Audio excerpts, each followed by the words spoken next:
आपसी झगड़े चाहे जितने, लेकिन कोई तीसरा उन्हें तमाशा बना दे, ये इजाजत मैं किसी को नहीं दे सकती।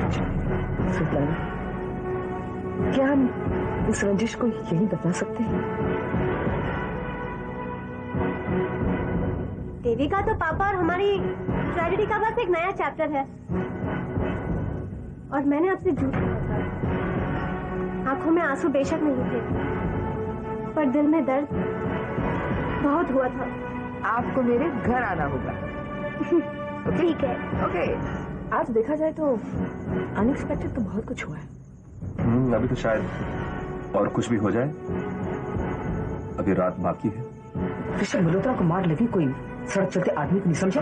माँ, मैं तुम्हें सब कुछ बता दूंगा, लेकिन इस वक्त प्लीज शांत हो जाओ माँ, प्लीज। ऋषभ ने खास तौर पर मुझे ही बुलाया हॉस्पिटल पर।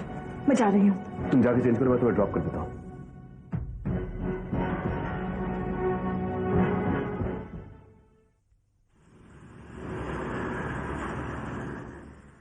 I think it was a wonderful evening. Really. John. अरे ये चाबी तुम्हारे पास थी ना? दरवाजा कैसे खुला है? महीन चलो यहाँ से। अरे आओ, अंदर आओ। महीन let's just go.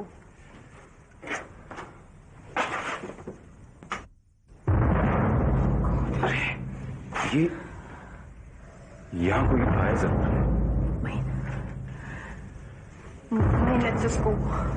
Don't be silly, जरा देखने दो। No, let's just go. अंदर आओ, देखने दो।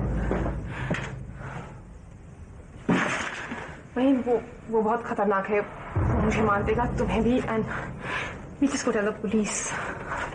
कोई नहीं है, किसी के बाप का राज नहीं है कि यूं घर में घुसाएगा और अपनी मनमर्जी करेगा।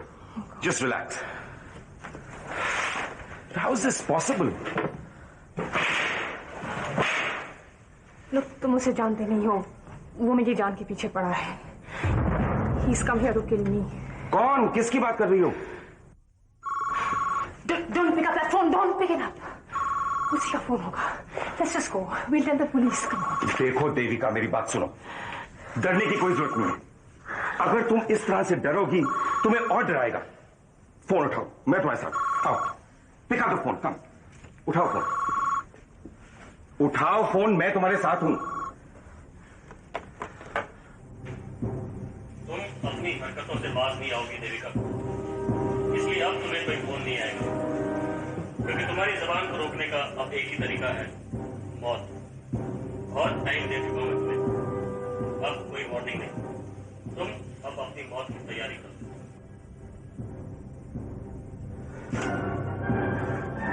क्या हुआ? क्या हुआ? मुझे फोन दो। Hello, hello, you bastard! क्या औरतों को धमकाता फिरता है? अगर मर्द है मुझसे बात कर। एक बात कान खोल के सुन ले, अगर तूने देविका को जरा भी नुकसान पहुंचाने की कोशिश की तो मुझसे बुरा कोई नहीं होगा। You understand? हेलो, हेलो, बंद कर दिया। रिलैक्स, मैं तुम्हारे साथ हूं, तुम्हें कुछ नहीं होने दूंगा। Take it easy. He's going to kill me. I'm telling you. अब इस बार वो मेरी जान लेगा। कोई तुम्हारी जान नहीं लेगा, सुना है? मैं तुम्हारे साथ हूं। Just take it easy. Relax Devika, relax.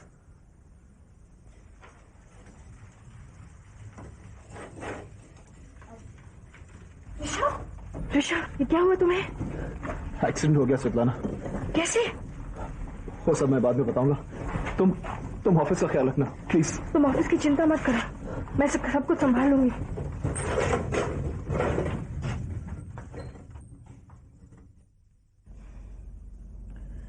बैठे।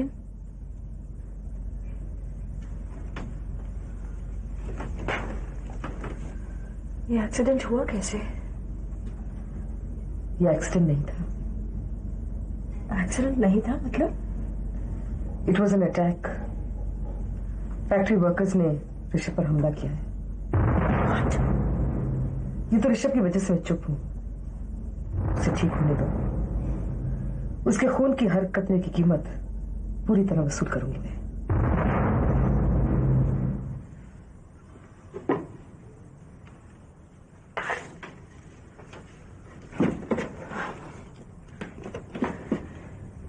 यहाँ से चले जाने के अलावा मेरे पास और कोई चारा नहीं है महीन।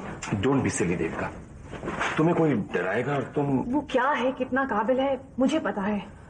वो मुझे कहीं भी कभी भी मार सकता है। I know him. मैं तुम्हें पुलिस प्रोटेक्शन दिलाऊंगा। पुलिस प्रोटेक्शन से कुछ नहीं होने वाला है। ये आदमी जितना खूंखार है, उतना खतरनाक, उतना चालाक है। एक गुमनाम जगह में जाकर छिपने के अलावा मैं और कुछ नहीं कर सकती। And believe me, I am not over reacting. मैं उन लोगों में से नहीं हूं जो यूं ही डर जाते हैं। कहाँ जाओगे? पता नहीं। पता नहीं या बताना नहीं चाहती? महीन, तुम जानते हो मैं तुम्हें सब कुछ बताना चाहती हूँ। तुम मेरी बातों पर यकीन करो तब ना। मुझे तुम्हारी बातों पर यकीन होने लगा है। I want to help you. मैं तुम्हारी मदद करना चाहता हूँ। टेल मी।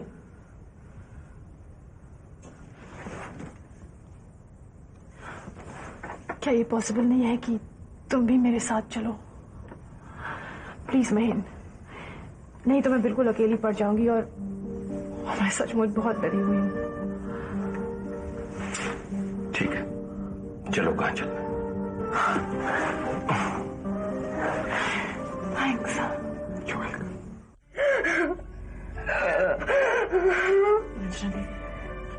रंजना देवी, सब ठीक हो जाएगा। सब ठीक हो जाएगा। उम्मीदों के बहकावे में कब तक आती रहूं मैं? सब ठीक हो जाएगा। सारी जिंदगी इसी उम्मीद पे तो मैंने गुजारी है। अब ठीक होगा, अब ठीक होगा। लेकिन कभी कुछ ठीक नहीं होता। जैसा मैंने महसूस किया पिछले दिनों, मुझे यकीन है कि आपको भी लगा होगा। चीजें ठीक होना शुरू हो गई हैं रंजना देवी।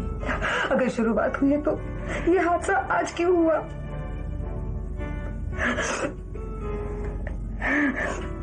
जिंदगी मुझसे कुछ दुश्मनी निकाल रही है, लेकिन अगर मेरे बेटे को कुछ हो गया तो माँ जी, उन्हें कुछ नहीं होगा।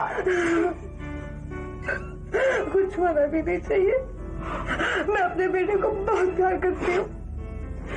शायद मैंने कभी ये जाहिर नहीं किया, लेकिन मेरे दिल से पूछो, मेरी जिंदगी में एक बार तो खुशी आई है जब मेरा बेटा पैदा हुआ था, और इसी खुशी के कारण तो मैं पूरी जिंदगी काट रही हूँ। Please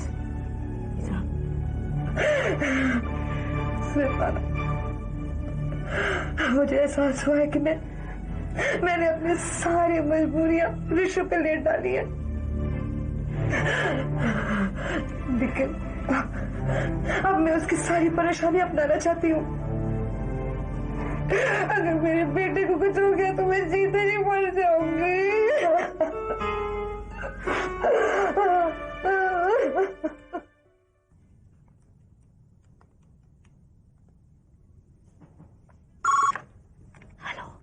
hello hello hello. हाँ बोलो, मैं सुन रही हूँ। कौन बोल रहा है? नीतू? नहीं, मैं ऋतु बोल रही हूँ। मैं जानता हूँ कौन बोल रहा है, लेकिन तुम आवाज बदल कर क्यों बोल रही हो? मैं अभी जोर से नहीं बोल सकती। ये सब क्या ड्रामा हो रहा है? नीतू घर पर है, वो सुन लेगी। तुम बोलो ना, मैं सुन रही हूँ। देखो ऋतु, अब जितना कहना सुनना था सब हो चुका। मैं तुम्हारा बचपना, तुम्हारी बेवकूफियां जितनी बर्दाश्त कर सकता था कर चुका। मैंने ऐसा क्या किया? तुम कुछ कर ही नहीं रही हो, इसी बात का तो अफसोस है। मैं बुलाता हूँ, तुम आ नहीं पाती। मैं फोन करता हूँ, तुम्हें नॉर्मल आवाज में बात करना भारी पड़ रहा है। देखो ऋतु, तुम्हारे अंदर गट्स है ही नहीं, और मैं तुमसे शादी करने का इतना बड़ा फैसला करके बैठा हूँ। मैं क्या करूँ अब? अब तुम्हें कुछ नहीं करना, जो कुछ भी करना है वो मुझे करना है। मैं सामान लेकर तुम्हारे घर आ रहा हूँ। क्या? देखो, मेरे 2-4 लोग तुम्हारे घर के बाहर मौजूद रहेंगे। जिस किसी को भी एतराज होगा उससे निपट लेंगे।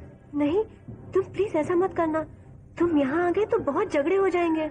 अरे झगड़े होते हैं तो होने दो, उसकी मुझे कोई परवाह नहीं है, लेकिन अब मैं तुमसे अलग रह नहीं सकता। कब तक ये चलता रहेगा? देखो, इतनी जल्दी ऐसा फैसला करना ठीक नहीं। तुम समझते क्यों नहीं? बहुत गड़बड़ हो जाएगी। देखो ऋतु, मैं तुम्हारे कहे मुताबिक बहुत चल चुका, बहुत सह चुका। नहीं, मैं आ रहा हूं। मैं तुम्हारे हाथ जोड़ती हूँ, प्लीज ऐसा मत करो। सिर्फ एक शर्त पर, तुम एक आध जोड़ी कपड़ा लेकर डाक बंगले आ रही हो। कल तुम वहां मेरे साथ रहोगी और परसों मैं मंदिर में तुमसे शादी करने का बंदोबस्त करा रहा हूँ। परसों शादी करके हम दोनों फिर हमेशा साथ रहेंगे। मुझे ये नहीं सुनना कि तुम आ रही हो या नहीं आ रही हो। अगर तुम कल नहीं आई तो मैं सामान लेकर तुम्हारे घर आ जाऊंगा, समझी? ओके।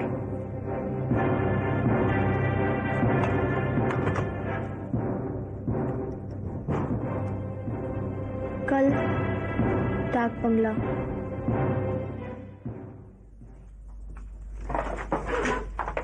डॉक्टर, ऋषभ कैसा है? Perfectly okay. ऑपरेशन कामयाब रहा। Congratulations. Thank you so much doctor. आप नहीं जानते आपने मल्होत्रा खानदान पे कितना बड़ा एहसान किया है। डॉक्टर्स किसी पर एहसान नहीं करते रंजना देवी जी। जख्म अगर आधा इंच भी और गहरा होता तो केस बहुत सीरियस हो जाता। You know, head injuries are generally fatal. Doctor, हम ऋषभ से कब मिल सकते हैं? अभी नहीं। एनेस्थीसिया के असर से उसको अभी होश नहीं आया है, लेकिन आप इत्मीनान रखिए, he is all right.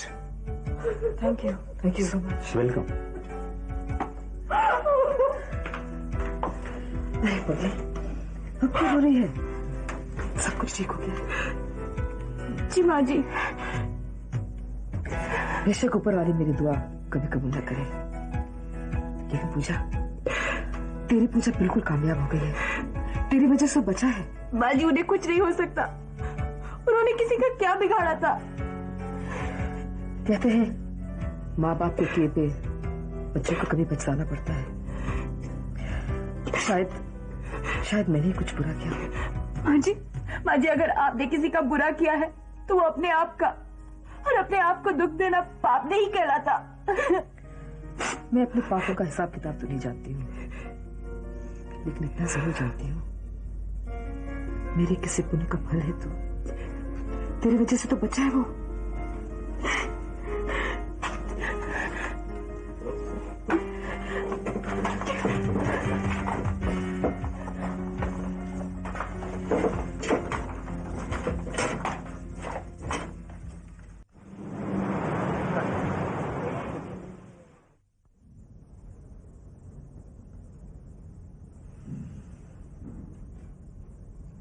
Rishabh बहुत देर से सो रहा है।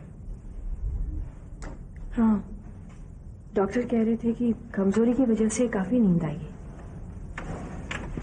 काफी खून बह चुका है ना, लेकिन रिकवर होने में ज्यादा वक्त नहीं लगेगा।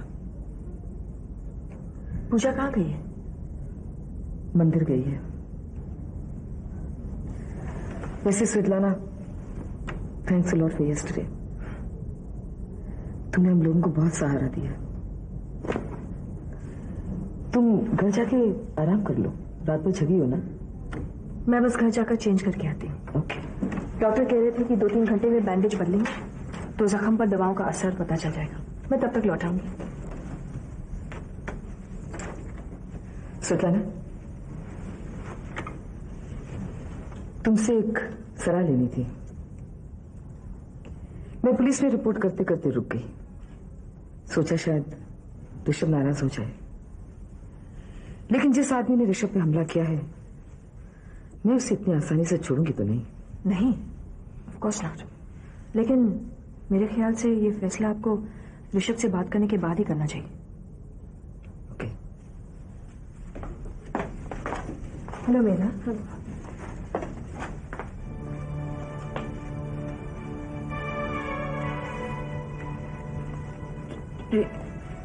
ऋषभ कैसा है आप?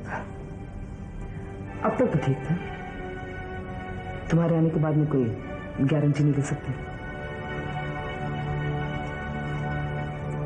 मैं सिर्फ ऋषभ की तबीयत पूछने आई थी। कमाल है, तुम हमेशा आती हो किसी और काम के लिए और करती हो कुछ और। मल्होत्रा इंडस्ट्रीज में तुम वकील बनकर दाखिल हुई थी ना, लेकिन करने लगी कुछ और। जब तक तुम लोग मेरे बेटे की जिंदगी में हो ना, उसका कुछ नहीं हो सकता। आप मुझ पर जो इल्जाम लगा रही हैं, ऐसा मैंने कुछ नहीं किया है रंजना दीदी। और ऋषभ की तरक्की के लिए मैं खुद भी पूरी कोशिश करती रही हूँ। तुमने जो किया है ना, वो दिखाई दे रहा है। वर्कर्स का केस तुम ही हैंडल कर रही थी ना, नतीजा देखा? देखो, मल्होत्रा इंडस्ट्रीज का वकील बनने की तुम लायक नहीं हो, और ये बात तुम खुद जानती हो, इसीलिए तो मेरे बेटे पे दौरे डाल रही हो।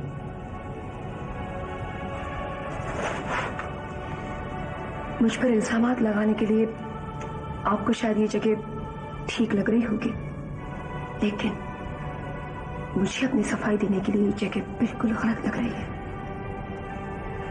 कोई सफाई होगी तो ही दोगी ना?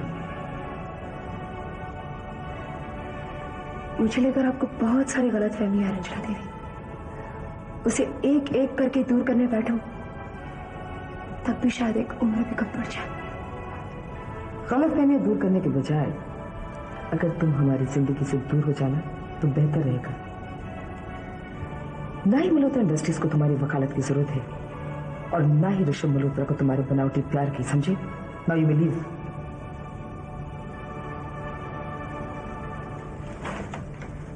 लीव।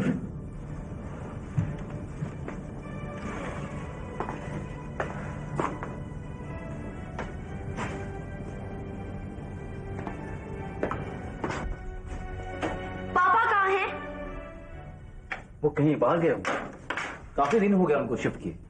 माय गॉड, अब कहाँ होंगे पापा? बहुत परेशान लग रही है, कोई खास बात? नहीं, मुझे पापा से काम था, बहुत इंपॉर्टेंट है। क्या आप बता सकते हैं कि मुझे पापा इस वक्त कहाँ मिलेंगे? बता दो सही, क्या बात है, शायद मैं कुछ मदद कर पाऊं। प्लीज आप मुझे सिर्फ इतना बता दीजिए कि पापा के मिलने की पॉसिबिलिटी कहाँ कहाँ होगी। उन्हें ढूंढना मेरे लिए बहुत इंपॉर्टेंट है। वो कहीं बाहर गए हैं, out of station. Out of station? बिना किसी को बताए? कहाँ? पता नहीं, कल अचानक रात को उनका फोन आया था, लेट नाइट। उन्होंने कहा कि चंद रोज के लिए बाहर जा रहे हैं। कहाँ, किस लिए, किसके साथ, ये सब कुछ नहीं बताया। शायद कुछ जल्दबाजी में थे। पापा को भी अभी जाना था। ये तो आखिर बात क्या है? अगर मैं आपको बता सकती तो बता देती। एकनाथ जी, वर्कर्स के खिलाफ ये कोई कार्रवाई की गई तो हम लोग स्ट्राइक करेंगे। एकनाथ, ये जो हुआ अच्छा नहीं हुआ। मुझे सचमुच बड़ा अफसोस है। ये बात तो अफसोस से कहीं ज्यादा सीरियस होने वाली है, और इसके कॉन्सिक्वेंसेस क्या हो सकते हैं न तुम जानते हो न तुम्हारी वर्कर्स। मैं जानता हूँ, मुझे खुद ताजुब हुआ जब खबर पता चली। ऋषभ साहब कैसे? ऋषभ का जख्म भर जाएगा, लेकिन मल्होत्रा फैमिली और वर्कर्स के रिश्ते पर जो जख्म बन गया है उसका इलाज मुझे नजर नहीं आता। लेकिन कोई न कोई रास्ता तो निकालना ही पड़ेगा ना। मैं जानता हूँ एक मजदूर की गलती की वजह से सारे वर्कर्स सफर करेंगे। मैं कोशिश करूंगा कि वर्कर्स जाएं और ऋषभ साहब से माफी मांगे। माफी वो आकर भले ही मांग ले, लेकिन वो माफ कर दिए जाएंगे इसका वादा मैं नहीं कर सकती हूँ। ऋषभ को शायद समझाया जा सकता है, लेकिन रंजना देवी बहुत कम विश्वास रखती है माफी पर। ठीक है, अब लड़ाई बढ़नी है तो बढ़ जाए। दोनों ही अपनी जिद पर अड़े बैठे हैं। पहले ऋषभ मल्होत्रा अपनी जिद पर। Don't try to justify what the workers have done, Eknath. Rishabh पर जानलेवा हमला गलत है और गलत रहेगा। ऋषभ के दिमाग में भी वर्कर्स को पिटवाने की बात आ सकती थी। उसके ऑफिस में घुसकर वर्कर्स ने बदतमीजी की थी। मैं ऋषभ को जानती हूँ, अगर वो चाहता था तो अपने बेइज्जती का बदला ले सकता था। बहस किस बात पर कर रहे हैं? बात कितनी बढ़ सकती है हम दोनों जानते हैं। अब समस्या यह है कि इस मामले को सुलझाया कैसे जाए। अब मुझसे किसी भी मदद की उम्मीद तब करना जब तुम और तुम्हारे वर्कर्स मिलकर ऋषभ पर हमला करने वालों को पुलिस के हवाले करेंगे। वर्कर्स किसी भी हालत में वर्कर के खिलाफ नहीं जाएंगे, चाहे ऋषभ मल्होत्रा पर हमला करने वाला ही क्यों ना हो। और तुम? What about you, Eknath? तुम उस वर्कर की गिरफ्तारी में मदद कर सकते हो अगर तुम चाहो तो। मैंने अपना स्टैंड क्लियर कर दिया है, अब तुम क्या चाहते हो फैसला करो।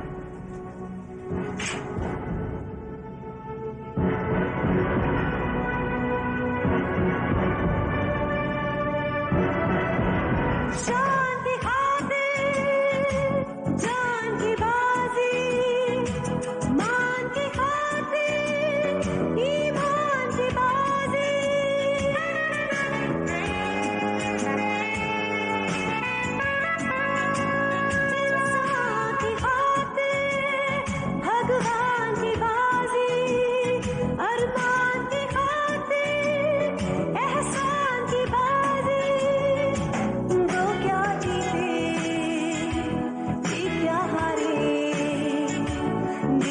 लौटा